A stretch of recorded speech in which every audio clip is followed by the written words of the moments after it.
Beijing occupies only 7 artificial islands in the disputed sea, which covers less than 10% of the entire South China Sea. But when you're ba in possession, isang portion lang ang ipopossess mo.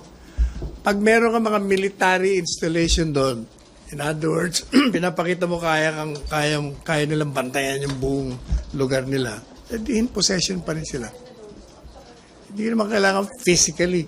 Like, when you have 10,000 hectares, do you need to be all over the 10,000 hectares to call it your own? Or there's such thing as legal possession. Meron na, yun. As far as they're kasi sa kanila yun. And they're in possession kasi they can enforce it. Yun ang punto.